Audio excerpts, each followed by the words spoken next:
또 그가 수정같이 맑은 생명수의 강을 내게 보이니 하나님과 어린 양의 보좌로부터 나와서 길 가운데로 흐르더라. 강 좌우에 생명나무가 있어 12가지 열매를 맺되 달마다 그 열매를 맺고 그 나무 잎사귀들은 만국을 치유하게 하여 있더라.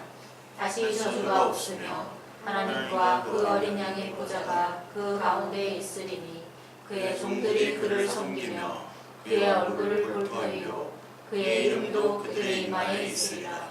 다시 밤이 없겠고 등불과 햇빛이 쓸데없으니 이는 주 하나님이 그들에게 비치시니라. 그들이 세세토록 왕으로 타리로다. 아멘. 너무 하도 오랜만에 해가지고 감기가 안 들려야 되는데 감기 좀 조심하시고 말을 하면 또 안 좋아져가지고 드디어 이제 22장까지 왔습니다. 22장. 오늘 계시록 22장에 새하늘과 새 땅에 대한 모습이 이제 계속 또 이어지죠. 그 모습이 22장 1절에 이렇게 나오는데 그가 수정같이 맑은 생명수를 강에 보였다. 수정이란 말은 역시 그 계시록 4장에서도 나오지만 그 예수님을 상징하는 어떤 보석 중에 하나잖아요. 수정. 그러니까 우리에게는 어떤 수정이란 투명한 어떤 투명체로 설명을 안 되지만 하나님이라는 존재, 예수 그리스도의 존재는 수정이라는 어떤 보석으로 설명을 하면서 여기서 맑은 생명수의 강을 보내주셨다. 여기 다시 생명수라는 것이 또 나오죠. 생명수. 근데 이 생명수가 하나님과 어린 양의 보좌로부터 나왔다. 그래서 생명수라는 게 성경에서 참 많이 나옵니다. 생명수. 이게 하나님과 예수 그리스도로부터 나왔는데 우리 갈라디아서 에스겔서 47장 우리 같이 보실까요? 에스겔서 47장을 보면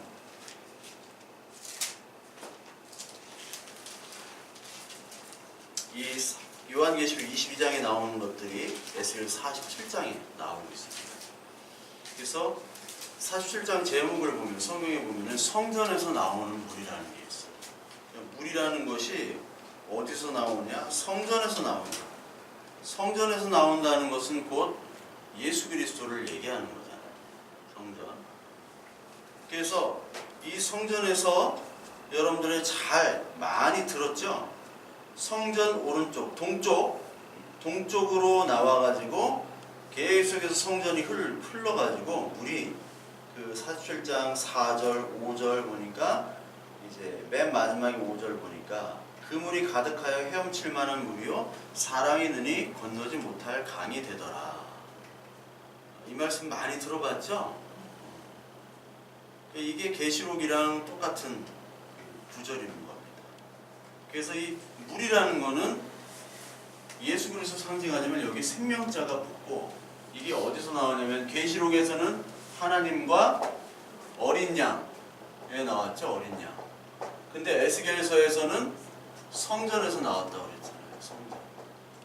그러니까 성전은 하나님과 어린 양이 계신 곳이 성전이고 이 성전이 바로 우리 교회를 나타내는 거고 저와 여러분들을 나타내는 거고 저와 여러분들은 생명수를 이미 가지고 있는 사람이라는 것을 오늘 계시록에서도 에스겔서 47장에서도 동시에 얘기를 하고 있죠.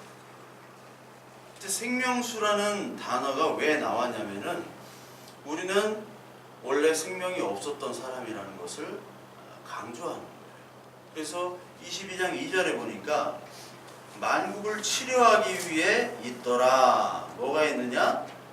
그 나무 잎사귀들이 12가지를 맺은 그 열매를 맺은 그 잎사귀들이 만국을 치료하기 위해서 그 생명나무 12가지 그 12가지에 있는 열매들이 만국을 치료하기 위해서 있더라라는 얘기죠. 그러니까 이 만국을 치료하기 위해서 있는 생명나무라는 게 있죠. 생명나무. 그 생명수와 생명나무 동시에 이제 생명이라는 것이 있고, 그러니까 여기 생명은 그 전에 없었던 생명이 우리에게 들어온 거죠. 그렇다면은 예전에는 생명이 없다라는 것이 전제가 돼야 되는 거죠. 그러니까 우리는 옛날에는 죄인, 치료 받아야 되는 사람, 받아야 할 사람으로 이 성경은 얘기를 하고 있습니다. 이게 인정이 되느냐 안 되느냐에 따라서 이게 기독교냐 아니냐, 그냥 일반 종교냐 아니면 우리가 예수 그리스도의 복음이냐라고 나눠지게 돼 있는 거예요. 그래서 너는 정말 예수 그리스도를 믿냐? 그러면 믿어. 그럼 무엇을 믿느냐? 나에게 생명을 주신 예수 그리스도, 나는 죄인이고 치료받아야 할 애굽에 살던 사람이었는데 하나님이 나에게 찾아오셔서 나를 애굽에서 탈출하게끔 나에게 인도해 주셨다라는 걸 고백하는 사람이야말로 치료받은 사람이죠. 그게 성전에서 나오는 그 물을 체험한 사람이에요. 이게 바로 성령 세례를 받은 사람이고, 그래서 에스겔서 47장에 다시 돌아가면요, 47장 6절부터 우리 12절 한번 볼까요? 6절부터 12절. 6절부터 12절 보면 같이 한번 읽겠습니다. 1227페이지 구약성경. 그 후에 그가 나를 데리고 6절. 그가 내게 이르시되 인자야 내가 이것을 보았느냐 하시고 나를 인도하여 강가로 돌아가게 하시기로 내가 돌아가니 강 좌우편에 나무가 심이 많더라. 여기도 나무가 나오죠. 그가 내게 이르시되 이 물이 동쪽으로 향하여 흘러 아라바로 내려가서 바다에 이르니 이 흘러내리는 물로 그 바다의 물이 되살아나리라. 이 강물이 이르는 곳마다 번성하는 모든 생물이 살고 또 고기가 심이 많으리니 이 물이 흘러들어가므로 바닷물이 되살아나겠고 이 강이 이르는 각처의 모든 것이 살아날 것이며 또 이 강가에 어부가 설 것이니 엔게디에서부터 에네글라임까지 그물 치는 곳이 될 것이라. 그 고기가 각기 종류를 따라 큰 바다의 고기같이 심이 마르려니와 그 진펄과 갯벌은 되살아나지 못하고 소금강이 땅이 될 것이며 강 좌우에는 각종 먹을 과실나무가 자라서 그 잎이 시들지 아니하며 열매가 끊이지 아니하고 달마다 새 열매를 맺으니 그 물이 성소를 통하여 나옵니다. 그 열매는 먹을만하고 그 잎사귀는 약재로가 되리라. 이 계시록의 22장의 말씀이랑 똑같은 말씀이죠. 각종 그 강을 체험한, 이 성전에서 나오는 이 물을 체험한 사람들은 과실나무가 되는 거예요. 생명나무가 되는 거예요. 계시록에서는 생명나무였고 여기는 과실나무죠. 그리고 그 열매가 약재료가 되고 치료제가 된다는 것이죠. 그래서 전에는 어떤 나무가 있었냐면은 선을 악과가 있었죠. 선악을 알게 하는 나무가 있었고 또 생명나무가 있었어요. 이게 창세기 3장에 나오는 그 생명나무도 탐할까 생각이 돼서 이제 생명나무로 접근하지 못하도록 화염검을 놨다, 그런 게 있잖아요. 예전에는 선악을 알게 하는 열매를 먹은 후에 인간이 이제 선악을 판단하는 하나님이 됐는데, 이제 계시록 맨 마지막에는 여기에 선악을 알게 하는 열매는 없어지고 생명나무만 있게 됩니다. 생명나무.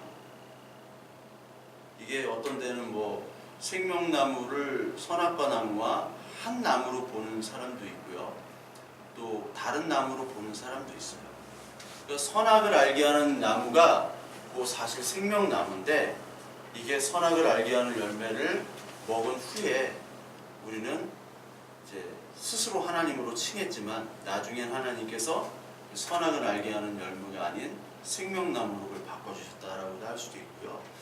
그리고 나무를 이게 문법적으로 히브리어가 어쩌고 저쩌고 해가지고 두 개냐 하냐냐 이게 다툼이 많았어요. 옛날 지금 말고 옛날 한 1000년 이전, 1000몇백 년 이전에 우리가 하는 신학적인 어떠한 그런 모르는 것들이나 다툼들, 애매한 것들이 많이 있잖아요. 그리고 어떤 분들은 헬라어, 히브리어도 막 이렇게 풀어가지고 막 설교도 하는데, 그런 것들을 이미 옛날에 예수님께서 돌아가신 후에 예수 그리스도가 누구냐, 그리고 하나님이 어떤 존재냐를 가지고 헬라어, 히브리어 이걸 가지고 이미 다 그때 논쟁들이 많았어요. 근데 우리는 그 문서들을 잘 찾지를 못해서 그렇지. 옛날에 그 학자들은 다 어떤 사람들이냐면 헬라어를 썼던 사람들이에요. 그리고 히브리어를 썼던 사람들이고. 우리가 하는 그런 프로그램, 컴퓨터 프로그램에 많이 있어요. 헬라어, 히브리어, 원어 프로그램이. 저도 3개나 깔려 있어요. 3개나 가지고 이렇게 비교를 하거든요. 근데 그거는 이제 학자들이 다 만들어 놓은 거고, 옛날에 했던 사람들은 그거 자체가 자기의 언어니까 그 사람들이 사실 더 많이 잘 아는 거죠. 그래서 이게 하나다, 2개다 막 싸우는 거를 제가 옛날 책으로 옛날에 확인을 했는데, 하나, 2개냐 그게 중요한 게 아니라, 그건 큰 중요한 의미가 없습니다. 중요한 건 뭐냐면 우리가 그 선악을 알게 하는 열매는 이제 사라지고, 그게 율법나무잖아요. 율법. 선악을 알게 하는 나무가 율법나무였는데 이제 이게 생명이 됐다는 거예요. 즉 하나님이 우리에게 주신 선물은 생명. 그래서 성경은 처음부터 끝까지 생명을 얘기해요. 생명. 그러니까 예전에는 우리가 치유받아야 될 죄인이었잖아요. 그 죄인과 병자를 부르기 위해서 예수님께서 오셨고, 의인은 필요로 없고 나는 병자를 위해서 온 사람이고 죄인을 위해서 온 사람이다. 그래서 우리가 예수 그리스도를 알기 전에 우리의 모습들을 가만히 살펴보면, 물론 처음부터 아주 막 이렇게 모태신앙 중에서도 아주 신실한 분도 있겠지만, 우리의 대부분은 사실 그냥 출애굽 전에 우리의 모습, 그 애굽에서의 노예 생활이었잖아요. 그 노예 생활을 볼 때 우리는 사실 어떻게 보면 가망이 없었던 사망으로 가는 사람들이었죠. 생명의 의미를 몰랐잖아요. 생명의 의미를. 그냥 이러다가 그냥 죽는 거구나. 열심히 하루하루 살아가다가 밥벌이 하다가 죽는 거구나. 이게 인생이구나. 그래서 지금 이 시간, 이 현재에 행복하고 또 미래를 좀 준비하면 더 좋고, 거기에 만족하면서 서로 이제 인간관계도 잘 맺고 가정도 잘 꾸리고, 그게 이제 다인 줄 알았잖아요. 근데 우리가 하나님께서 우리의 마음을 바꿔주시고 말씀으로 우리를 인도해 주신 후로는 이 성전에서부터 나오는 물을 우리가 경험한 다음으로는 우리 예전의 생활과 지금의 생활과 가치관이 다 바뀌면서 예전에 사망이었던 것을 우리가 깨닫게 했고, 또 지금은 우리가 생명나무를 얻은 사람인 줄 깨닫게 됐다는 것, 이것 자체가 얼마나 큰 복인지. 그러니까 당신은 정말 예수 믿어? 하는 걸 보면 이 복을 복으로 고백하는가 안 하는가 보면은 이게 예수 그리스도 믿는 사람인지 아닌 사람인지를 우리가 알 수 있는 척도가 되겠죠. 그래서 하나님께서는 오늘 우리에게 생명의 열매를 예수 그리스도 통해서 주신 거죠. 요한복음 7장에 지지난 시간에도 봤는데, 요한복음 7장에 초막절 행사라는 게 있습니다. 7장 37절부터 39절을 보시면, 명절 끝난 날 곧 큰 날에 예수께서 서서 외쳐 이르시되 누구든지 목마르거든 내게로 와서 마시라. 나를 믿는 자는 성경의 이름과 같이 그 배에서 생수의 강이 흘러나오리라 하시니, 이는 그를 믿는 자들이 받을 성령을 가리켜 말씀하신 것이라. 생수의 강이 나에게 흘러오니까 누구든지 목마르거든 와서 마시라고 했죠. 이 초막절 행사 때 제가 설명을 드렸죠. 초막절 행사 때 맨 마지막 날 제사장들이 쭉 일렬로 서가지고 물 푸는 행사가 있었어요. 물 푸는 행사 전에는 이제 등불, 횃불을 거기다가 이제 비추는 게 있고, 그때 예수님께서는 빛을 비출 때 내가 빛이다 라고 얘기하시고, 물을 풀 때는 내가 바로 그 생수다. 근데 이 제사장들이나 많은 사람들은 지금 이 초막절 행사가 무슨 의미인지를 모르고 한 거예요. 그러니까 옛날에 제사를 드릴 때 이게 양과 뭐 염소와 이런 것들을 다 해가지고 우리의 죄를 대속해 주는구나, 그런 의미는 알았지만 진짜 이게 나한테 무슨 의미인지를 모르고 이게 반복이 되다 보니까 습관적으로 하는 거예요. 우리 예배도 마찬가지일 수가 있죠. 왜 예배를 하고, 왜 우리가 찬양을 하고 기도하고 말씀을 보고 뭐 설교 듣고 기도하고 왜 그런지 모르고 습관적으로 하는 것처럼, 그 사람들이 그렇게 습관적으로 수백 년간 했으니까 지금까지 하잖아요. 뭐 2000년간 3000년간 하잖아요. 모세 때부터 계속 했으니까. 그 하는데 그 의미가 바로 예수 그리스도를 모르고 하는 거와 마찬가지예요. 그래서 예수님께서 이 불빛을 가지고 내가 빛이고, 이 불빛은 가짜고, 그리고 이 물 푸는 행사는 나를 얘기하는 거야. 근데 너희들은 모르고 지금 물 푸고 있고 불 켜고 있고 그러는구나. 진짜 생명수가 무엇인지를 알려주시는 거죠. 요한복음 4장에서도 동시에 그 수가성 여인 있죠? 4장 18절부터 24절에 나온 것처럼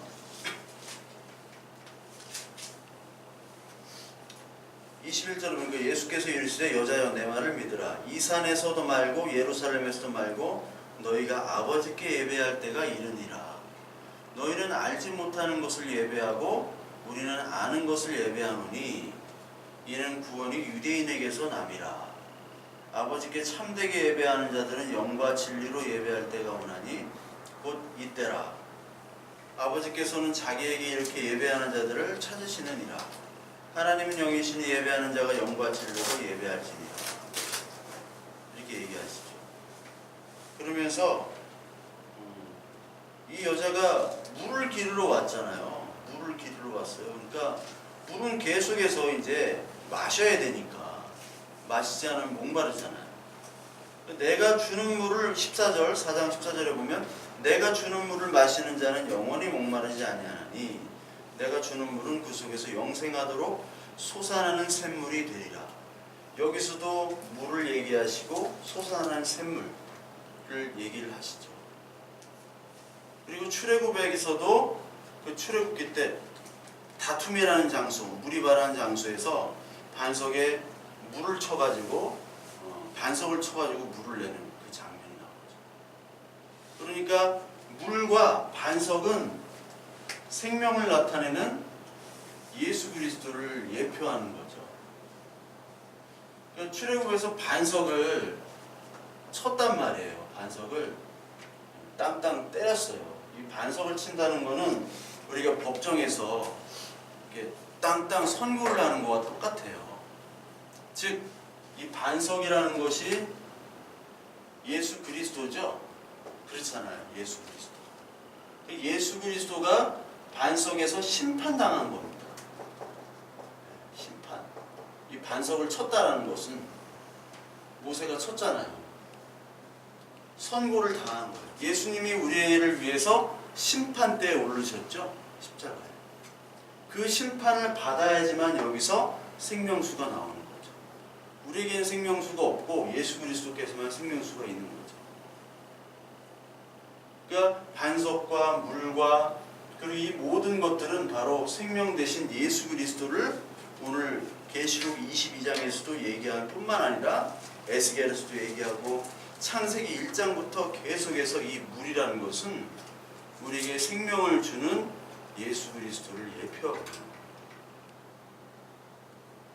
그래서 성경 전체는 우리에게 어떠한 인간적인 행복을 얘기하지 않고 생명을 얘기해요. 생명만을 얘기합니다.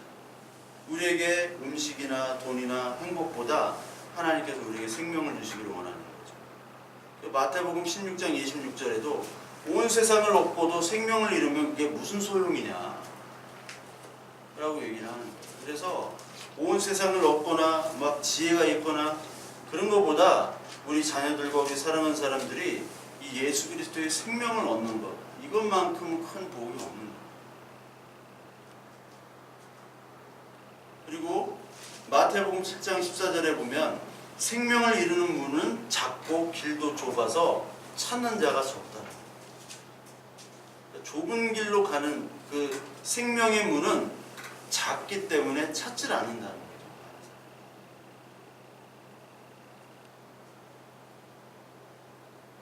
그리고 요한복음 6장 33절이나 6장 48절에는 내가 생명의 떡이다 라고 표현합니다. 하늘에서 내려온 내가 생명의 떡이다. 내가 너에게 생명의 떡을 주겠다. 요한복음 11장 25절에는 나는 부활이요 생명이다. 그리고 14장 6절에 보면은 내가 곧 길이요 진리요 생명이니 나로 말미암지 않고는 아버지께로 갈 자가 없느니라. 여기서 길이요 진리요 생명이라고 나오죠. 계속해서 생명이 요한복음 20장 31절에도 성경을 기록한 목적이 바로 예수 그리스도를 믿어 그 이름을 힘입어 생명을 얻게 하기 위해서 이 성경이 기록되어 있다. 그 성경의 전체는 다 생명을 얘기하는 겁니다. 우리는 죽음을 택했습니다. 저주를 택했습니다. 선악을 알게 하는 열매를 먹음으로 말미암아 죽음을 택했어요. 죽음을 택했는데 그 죽음을 택한 우리를 위해서 대신 죽으심으로써 우리에게 생명을 주신 그 예수 그리스도. 그래서 요한일서 5장, 우리 마지막으로 이거 한번 찾아볼까요? 요한일서 5장 11절부터 12절. 요한일서 5장 11절부터 12절. 같이 한번 읽도록 하겠습니다.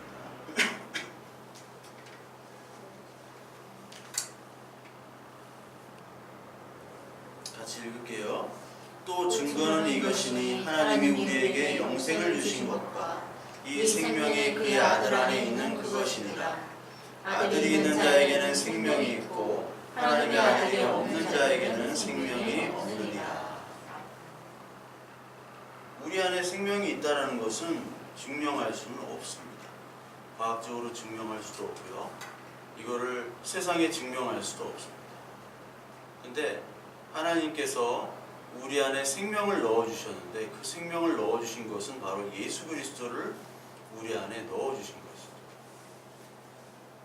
그러니까 하나님께서 우리를 자녀로 삼아주신 것은 우리의 의나 공로나 노력이 아니라 너희 안에 예수를 내가 집어넣기 때문에 그 예수 그리스도를 보고 하나님은 우리를 의롭다 하시고 자녀라 하시고 하나님께서 우리를 선택했다 하시고 인치셨다 하시는 거지, 우리의 어떤 공로나 우리의 모습이나 우리의 선행으로 하나님은 우리를 판단하지 않으십니다.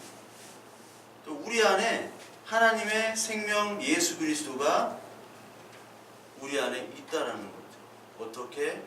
하나님께서 성령 하나님을 말미암아 이 말씀이 우리를 가르치시고 인도하시고, 그래서 우리도 찬양했지만 헛된 마음들이 이제 말씀으로 헛된 마음들이 조금씩 다 잘려나가지고 없어지고 사라지고 그런 과정을 계속해서 겪게 되는 것이 바로 하나님께서 우리 안에서 일하시고 계시는 것이고 예수 그리스도가 우리 안에 들어와서 생명의 일을 하시는 거죠.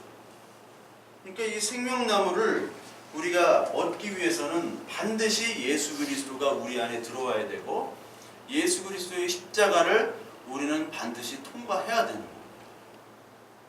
생명은 다 아이를 낳아보셨으니까 생명이라는 것은 고통이 따르잖아요.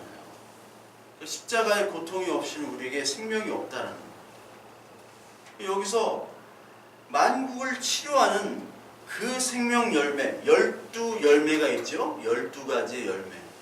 뭐 상징이 딱 나오잖아요. 12니까. 12가지 열매를 이 맺게 해주신 이 생명의 나무, 그리고 그 생명수, 이 생명수를 통과하는 자는 바로 반드시 십자가를 통과해야 되고 고난이 있어야 된다. 그러니까 고난 없는 생명은 절대 존재를 하지 않아요. 고난과 역경을 통과하는 그 생명이 있는 우리들. 그래서 복음은 반드시 고난과 함께 받으라라고 디모데에게 얘기를 했듯이, 우리가 하나님을 믿는다는 것은 궁극적으로는 굉장히 축복이지만 이 세상을 살아가는 데 있어서는 그리 만만치 않다. 예수 그리스도를 믿은 후에 당연한 얘기지만 생각이 더 많아지고 죄책감도 더 많아지고 더 힘들어지고 더 고민도 많아지는 거예요. 내가 예수 그리스도를 믿으면서 사업하면 얼마나 고민이 많겠어요. 내가 예수 그리스도를 믿는데 아이들을 가르쳐야 되는데 그 가르치는 모든 시스템이 다 반성경적이잖아요.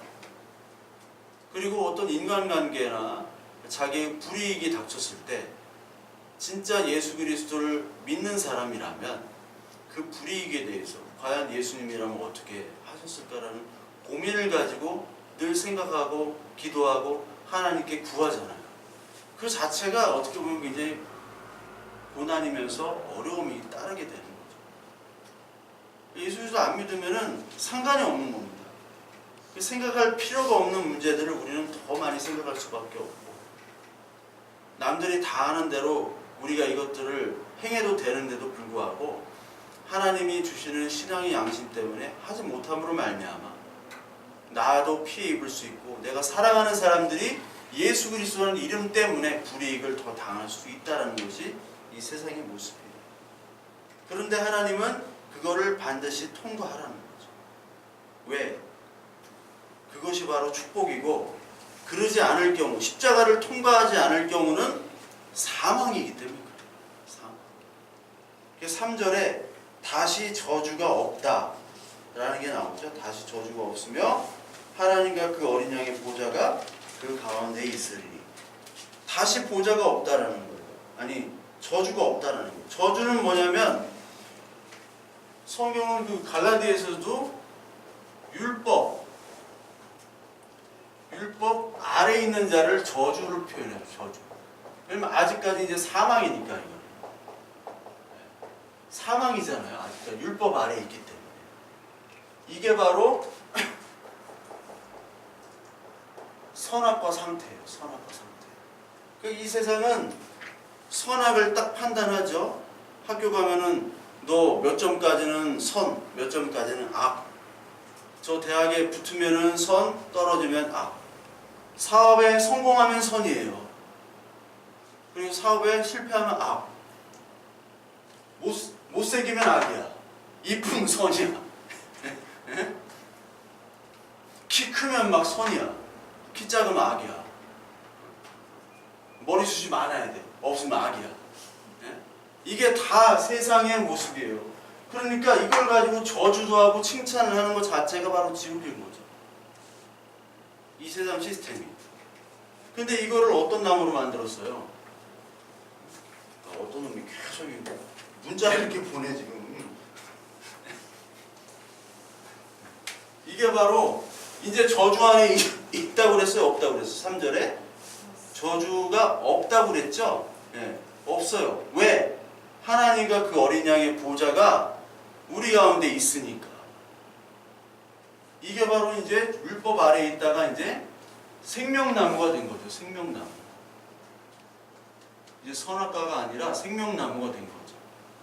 이 율법 아래에 있는 게 아니라 은혜, 복음 아래에 있게 되는 거예요. 복음 아래. 이거는 이제 생명이죠. 이게 사망에서 생명으로 바뀌는 거고 은혜 아래에 있게 되는 거죠. 이게 저주 아니라 이제 축복입니다. 축복. 이게 생명나무. 이거를 세상은 못 알아먹는 거예요. 야, 예수 그리스도를 믿는 게 뭐가 축복이야? 증명을 해봐. 증명을 어떻게 해야 돼요? 키 작은 사람 키 커지고, 못생긴 사람이 예뻐지고, 사업 실패한 사람이 다시 성공하고, 머리카락 없는 사람이 머리도 안 나고, 눈 안 보이는 사람 눈 보이고, 이걸로 세상은 또 하는 거예요. 또 선악을 판단하는 거예요. 야, 너 예수 믿었는데 왜 안 나서? 났으면 선이고 안 났으면 아직까지 악의 상태에 머무르는 거예요. 근데 그게 아니라 우리는 은혜 안에 이미 생명을 얻은 자이기 때문에 이미 축복을 받은 사람이거든요. 이거를 예수 그리스도를 믿는 사람들은 알아 먹어야 돼요. 근데 모르는 사람은 아직도 못 알아먹어 이걸. 그러니까 어떤 성도라고 하는 사람들은 아직 여기에 머물러 있는 거예요. 여기에. 교회에서도 그렇잖아요. 어떤 사람은 우리는 이미 생명나무야. 우리는 이미 축복이야. 그런데 야, 묶이고 있어. 응? 너 기도해가지고 응답 받았어? 뭐 그런 거로 물어보잖아요. 너 사업 실패했는데 다시 성공했어? 그런 걸로 계속 가시적인 걸로 하나님의 은혜를 포장하려고 하는 아직까지. 그게 바로 선악과 나무고 아직 율법 아래에 있는 율법의 종인 겁니다. 그래서 지난주 사도행전 강의를 했는데 이게 개와 돼지가 나와요. 성경에서 개, 돼지. 그래서 개는 토한 것을 다시 먹고요. 돼지는 씻어놨는데 다시 진흙탕 가가지고 막 뒹굴어요. 우리가 세상 사람들이 개독교 하잖아요. 우리 세상에서는 우리가 뭐 개, 돼지야 우리가? 우리를 국민들을 개, 돼지로 하나 막 이렇게 하잖아요. 근데 그게 똑같은 뜻이에요. 개독이라는 거는 딴 게 개독이 아니에요. 이게 세상에서 얘기하는 거는 개독이 다른 말이지만 성경에서도 개를 얘기하잖아요. 성경에서 얘기하는 개독은 네가 은혜의 율법인데도 은혜로 바꿔주셨잖아요. 하나님이 은혜로 바꿔주셨는데 네가 율법으로 돌아가는 것 자체가 그게 개들이라는 거예요. 그래서 바울이 누구를 조심하라고 그랬어요? 개들을 조심하라고. 개들이 누구냐면 유대인들. 개들 할례당이라고 했어요. 할례당. 아니 할례, 마음의 할례를 받았는데 아직도 육체 할례를 받아야 된다고 하는 사람을 유대인이라고 얘기했고, 바울은 개들이라고 그랬고, 그리고 하나님은 요한을 통해서 사탄의 회라고 얘기했죠. 왜 율법으로 돌아가는 게 사탄의 회냐? 예수 그리스도의 십자가의 공로를 무의로 돌리기 때문에 그래요. 무의로. 십자가를 할 필요가 없는 거죠. 왜? 율법을 지키면 되는데. 그렇잖아요. 그게 바로 하나님을 대적하는 자잖아요. 그러니까 성령으로 시작했다가 육체로 끝내려고 하는 사람들이 바로 이 사람들이에요. 이게 갈라디아서 1장부터 6장까지 정확하게 나와 있어요. 오늘 예배 끝나시고 갈라디아서 살펴보면 이 내용이 계속 나옵니다. 개들 나오고요. 그리고 육체로 시작했다가 성령으로 시작했는데 왜 육체로 끝나느냐? 내가 씻겨놨으니까 은혜와 복음으로 씻겨놨는데 다시 더러운 사망과 저주 율법 아래로 다시 돼지처럼 왜 이렇게 더럽게 하느냐? 인간이 볼 때는 깨끗하게 하려고 내 마음을 정화시키고 나를 수련하고 막 육체의 고행을 하지만 그것 자체가 더러운 것이라고 하나님께서 얘기하십니다. 그게 바로 육체의 개 할례당이에요.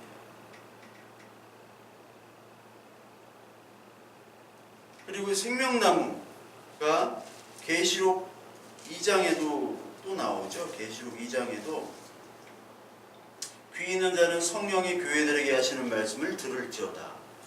이기는 그에게는 내가 하나님의 낙원에 있는 생명나무의 열매를 주어 먹게 하리라. 에베소 교회에게 한 말씀입니다. 그 이기는 자에게, 이게 바로 성도고 교회의 모습이죠. 교회의 모습. 그러니까 창세기에 나오는 선악을 알게 하는 그 나무는 예수 그리스도의 죽으심으로 율법이 완성됐기 때문에 이제 선악을 알게 하는 나무에서 생명나무로 바뀌었다. 이게 이제 이해가 되시는 거죠. 그러니까 맨 마지막에는 이제 선악을 알게 하는 열매가 없잖아요. 처음에는 선악을 알게 하는 열매가 있다가 이게 바로 우리가 받은 하나님의 은혜고 축복인 겁니다. 그러니까 이 세상 사람들은 아직까지 선악을 알게 하는 열매의 그 구조 속에서 살고 있단 말이죠. 그러니까 그 구조 속에서 탈피해 주시긴 그 하나님의 은혜가 얼마나 감사합니다. 그래서 예수 그리스도 믿는 사람들은 어떠한 가치 판단의 기준이 달라지기 때문에 그 세상 사람들이 가지고 있는 가장 가치 있는 것들이 가치 없는 것으로 여겨져야 돼요. 그리고 세상 사람들이 가치 없게 여기는 거 있죠? 우리가 나와서 예배드리고 찬양하고 기도하고 오늘 말씀을 깨닫고 오늘 깨달은 말씀을 나의 삶 속에서 조금이라도 좀 적용을 해야지 하는 것들을 얘기하면 세상이 가치 없게 평가를 하잖아요. 그게 뭐야? 그러니까 고린도전서 1장에 나오는 것처럼 유대인이나 헬라인들에게는 이 십자가의 도가 어리석은 거예요. 굉장히 어리석은 거예요. 가치가 없는 거예요. 그러나 그 가치가 없는 것을 가치 있는 것으로 하나님을 소유하게 만들어주신 그 하나님의 은혜, 그거 자체가 우리 예수 그리스도 믿는 자는 아, 이게 정말 축복이고 이게 은혜고 이것만큼 큰 보배가 없구나, 보화가 없구나, 여기에 기뻐 뛰어야 되는 거예요. 다윗처럼 빨가벗고 막 이렇게 했던 다윗처럼 아무도 그러지 않았고 부인마저 저주를 했지만 그게 뭐하는 짓이냐. 예수를 믿는 사람들은 사실 미친 사람들이에요. 이게 제정신이 아닌 거예요. 가치 판단이 역전됐기 때문에. 그러나 그 가치 판단은 하나님이 인정해 주신다는 거죠. 오늘 22장 4절에 종들이 그를 섬기며 하나님과 예수 그리스도를 섬기고 그의 얼굴을 볼 터이요 그의 이름도 그의 이마에 있으리라 라는 표현이 있습니다. 이마. 그러니까 하나님 예수 그리스도의 얼굴을 우리는 볼 것이고 그의 이름도 우리의 이마에 있겠다. 이거는 하나님과 함께 살고 하나님과 함께 존재하고 누린다는 표현인데 특히 여기 얼굴이라는 게 나오죠. 얼굴. 하나님은 얼굴이 없죠. 형상. 그래서 그 중세시대 때 가장 많이 있었던 논쟁 중에 하나가 보편 논쟁이라는 게 있었습니다. 보편 논쟁. 보편 논쟁. 여기에 반대하는 게 개별. 개별과 보편에 대한 개념들인데 보편이라는 건 사실 이게 나무라는 건 보편이잖아요. 근데 개별은 뭐 여기에 소나무, 대나무, 참나무 뭐 여러 가지 있고 여기 보편이라는 건 사실 하나님이라는 거예요. 하나님이라는 말이 있는데 이걸 우리가 어떻게 인식을 해야 되냐, 하나님을. 되게 중요한 문제겠죠. 이게 왜 중요하냐면요, 이 보편과 개별에 따라 삼위일체 그리고 우리의 대속, 아담, 죄의 전가 이런 문제가 갈리게 돼요. 왜냐하면 이 보편이라는 것을 인정하지 않으면 아담이 죄를 졌는데 아담 지가 죄를 진 거지. 왜 우리에게 죄가 전가가 되냐. 보편이라는 입장에서 볼 때는 아담이 죄를 지면은 그 보편 때문에 우리에게도 죄가 전가가 돼야 되는 거예요. 근데 이 보편을 인정하지 않으면 아담의 죄는 아담의 죄고 내 죄는 내 죄인데 그게 무슨 상관이냐. 교리가 달라졌어. 성경을 보는 게 달라져. 그래서 유튜브에 보면요, 원죄가 없다라고 설교하는 분도 있고요. 네, 그런 분이 있어요. 원죄가 없다. 그리고 우리의 영혼이 이미 하늘에 존재했다. 근데 이미 하늘에 존재하는 영혼인데 우리가 이 땅에서 살다가 보니까 하늘에 영혼이 존재하는 것을 깨닫는다. 뭐 이런 식으로 설교하는 분도 있고요. 그건 플라톤에서 온 그런 사고예요. 제가 강의를 좀 할 거예요. 이런 철학적인 강의를. 근데 그런 철학적인 배경이 없이 그 목사님들이 강의를 하더라고요. 이런 식으로. 근거가 없이. 근데 사람들은요, 그런 어떤 현란한 어떤 말 주변에 아 이게 진짜인가 보다 해가지고 많은 성도님들이 막 혹혹해가지고 또 그런 얘기를 막 전도하는 것처럼 막 사명처럼 해가지고 막 전도하고 뿌리고 다니는 분들도 있고 그래요. 이 보편이란 논쟁, 개별이란 논쟁, 그게 이 보편이라는 하나님을 과연 어떻게 볼 것인가. 하나님의 여기 나오는 것 중 얼굴을 보고 그의 이름이 우리의 이마에 있다 라는 표현에서 하나님의 얼굴? 하나님은 어떤 분? 이런 거에 대해서 이제 좀 논쟁이 많았던 것 중에 하나예요. 여기 나오는 이 하나님의 얼굴이라는 것은 하나님의 그 얼굴이 있다기보다도 그 얼굴에 상징하는 얼굴이라는 것은 우리의 모든 것들을 다 들어있잖아요. 뭐 한글로 얼꼴이라고 해가지고 뭐 그게 얼굴이 됐다고 그러죠. 우리나라 말에 얼이라는 말이 있잖아요. 그 얼굴이라는 것이 하나님의 영광과 그 하나님의 신적인 어떤 성품, 존재, 그 모든 것들을 다 담겨진 게 바로 얼굴이라는 거죠. 어떤 외모라는 것보다도 그거를 함께 본다는 것은 곧 우리가 온전한 예수 그리스도의 자녀가 되는 것이고 그 교회가 온전한 성전이 되는 것이고 그렇기 때문에 하나님의 얼굴을 소통하고 같이 볼 수가 있다는 거예요. 그 전까지는 얼굴을 못 봐요.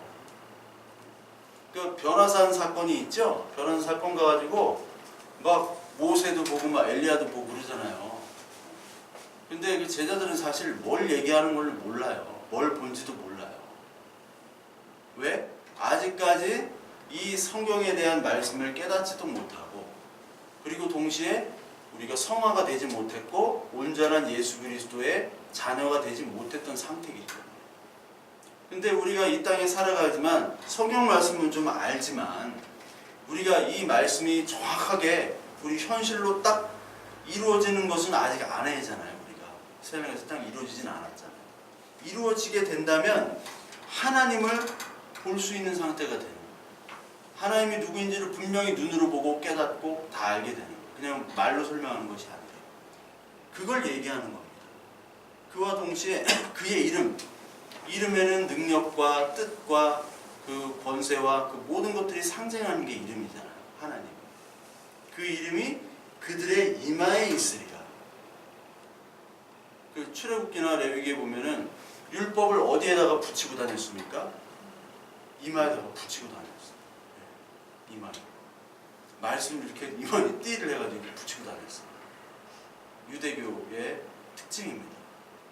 즉 율법이 이마에 딱 붙어 있는다는 것은 항상 우리 몸과 머리와 정신을 지배하겠다는 거죠. 근데 그 율법이 아니라 이제 그의 이름이 이마에 붙어 있는 거예요. 이름의 권세와 이름의 능력과 그러니까 이름이 모든 뜻이 다 있잖아요.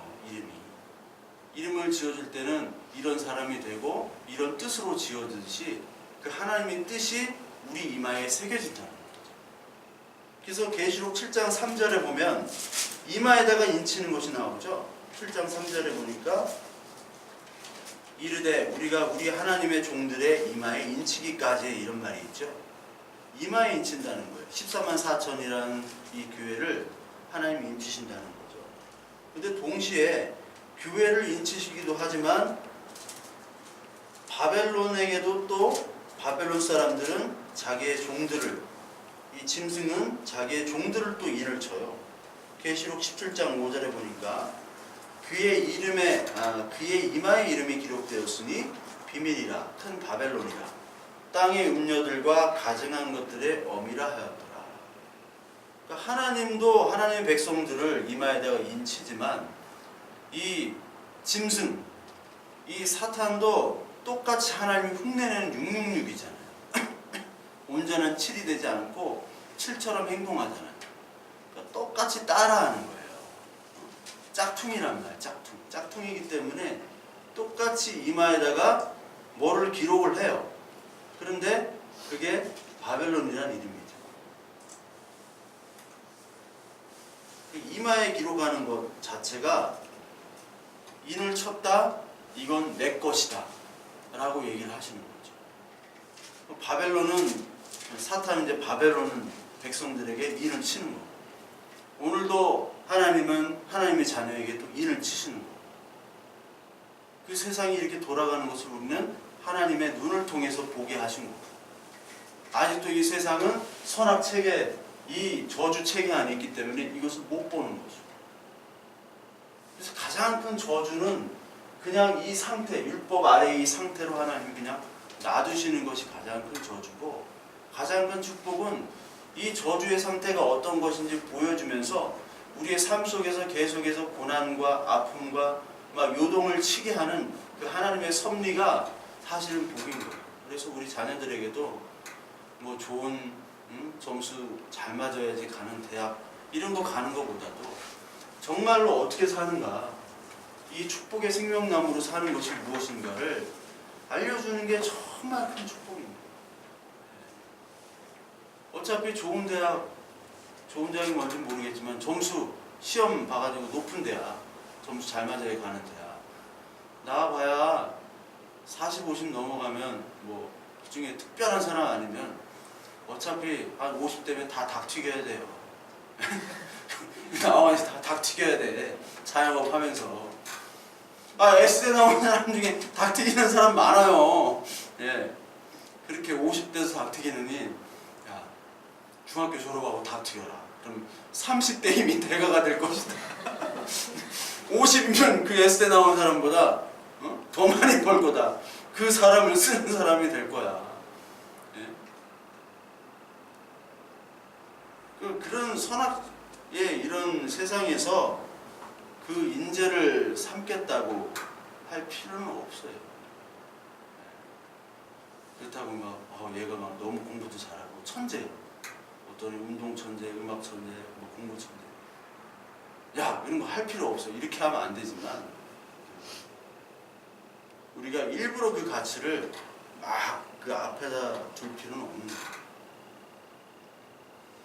그리고 이 생명수 나무 열매를 치료받은 이 사람들은 하나님과 함께 지금 하는데 5절에 그 특징이 뭐냐면 다시 밤이 없겠고 등불과 햇빛이 쓸데없으니 이는 주 하나님의 그들에게 빛이심이라.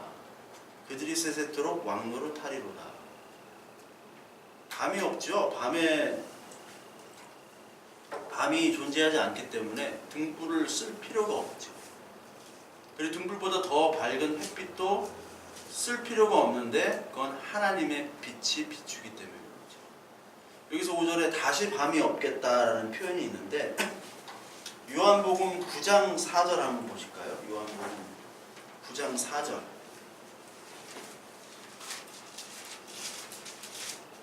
예수님이 비슷한 말씀을 하셨습니다. 9장 45절에 보면 9장 4절에 보면 때가 아직 낮음에 나를 보내신 이의 일을 우리가 하여야 하리라. 밤이 오리니 그때는 아무도 일할 수 없느니라. 내가 세상에 있는 동안에는 세상의 빛이로라. 이 말씀을 하시고 땅에 침을 뱉어 진흙을 이겨 그의 눈에 바르시고 실로암에 가서 씻은 다음에 그 눈 안 보이는 사람이 이제 치료가 됐죠. 그 치료하실 때 하신 말씀이 아직 낮이다라고 얘기를 하세요. 그러면서 이 낮에는 일을 해야 된다. 하나님이 일을 하라고 나를 보내셨다. 그런데 밤이 올 것이다 라고 얘기하시잖아요. 내가 세상에 있는 동안에는 낮이라는 거예요. 세상의 빛. 그런데 이제 밤이 올 것이다 라는 것은 내가 있다 없다 이제 없다라는 거죠. 네. 그러니까 밤이 올 때는 일을 하고 싶어도 일을 할 수가 없는 거예요. 성문이 닫히는 거예요. 밤이 올 때는. 낮에는 성문이 닫히질 않습니다. 그러니까 아직 낮이기 때문에 세상의 빛으로 내가 실로암에 가서 그 씻어라 하시고 그 진흙에 이겨가지고 그 소경을 고쳐주시잖아요. 우리가 소경이었잖아요.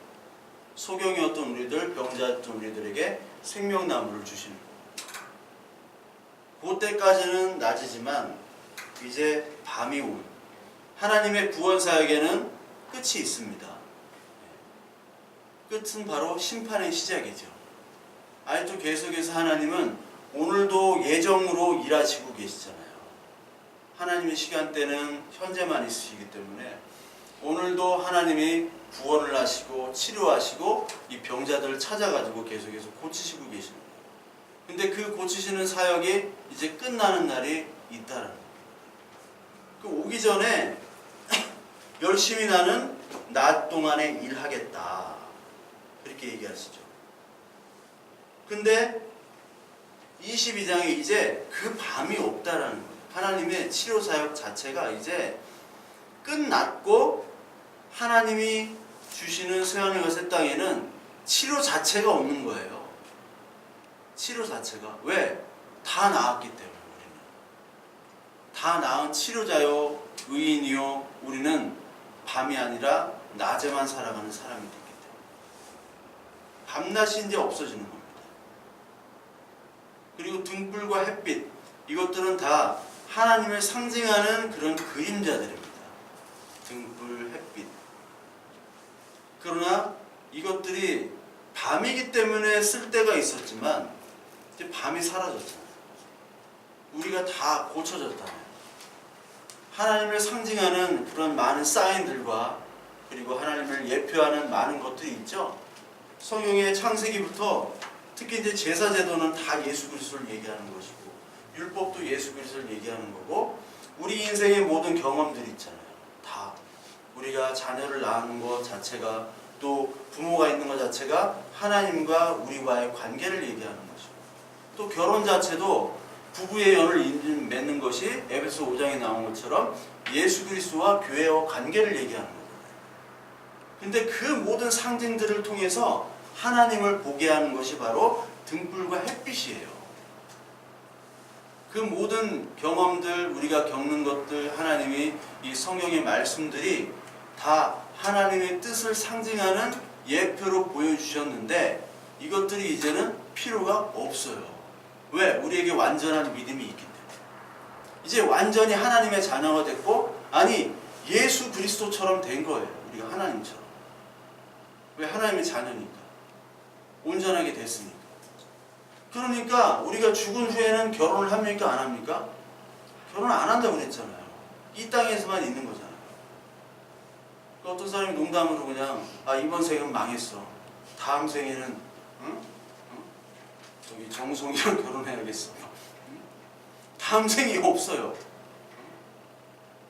개그우먼 박미선한테는 다음 생에도 이봉원 씨랑 결혼할 거예요. 다음에 태어나고 싶지 않아요.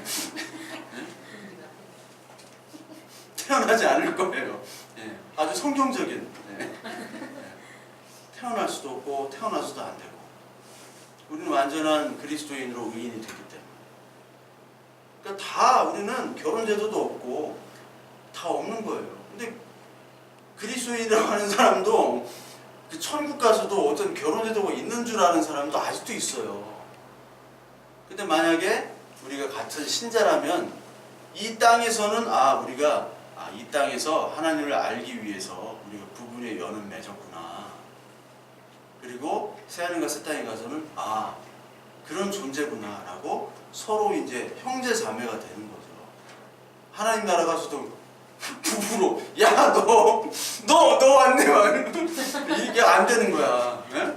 그게 아니라 너 땅에 있을 때 나랑 살 때 너 막 서로 머리끄댕이 잡고 이건 천국이 아니죠.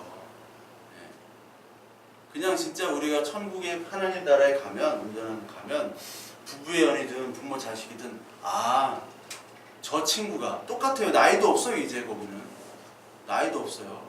그래서 안녕하세요 이렇게 하지도 않아요. 선배님 이것도 아니고 아버님 뭐 이것도 아니에요.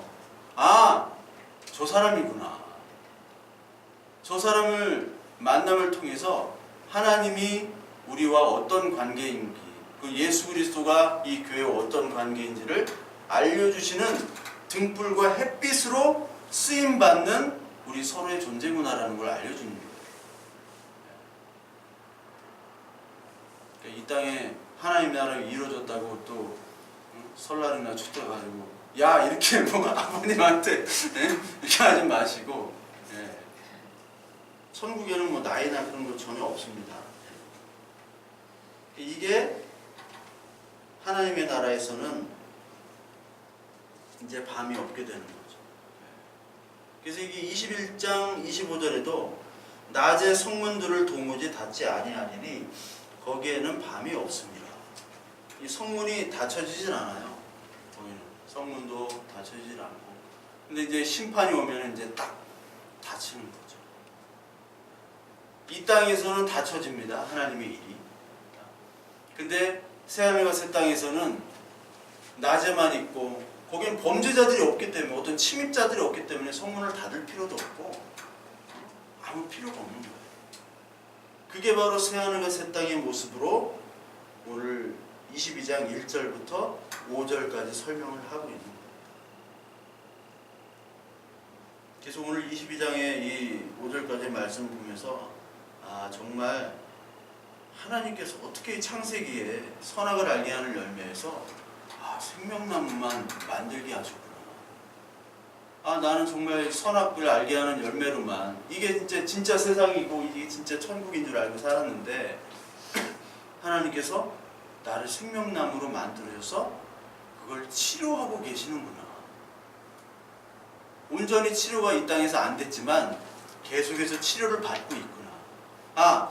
저 온전한 나라에 가면은 거기엔 저주가 없고 밤이 없고 늘 하나님이 주시는 빛만 있기 때문에 온전한 치료가 되는 그 하나님의 나라구나 라고 오늘도 그것에 위로받고 그것에 은혜받고 그것이 기쁨이요 그것이 큰 축복임을 저와 여러분들이 또 아시는 이 한 해 또 1월달 첫 시작이 되시기를 간절히 소망합니다. 이것이 우리에게 뿐만 아니라 우리 자녀들에게 우리 사랑하는 사람들에게도 동일하게 역사하셔서 나만 은혜받고 나만 이 하나님의 나라 이 생명나무가 되는 것을 기뻐하는 것이 아니라 내가 사랑하는 사람들도 다 모두 다 생명나무로 역사하게 이번 한 해는 정말 하나님이 일하여 주시옵소서. 오늘도 간절히 기도하는 저와 여러분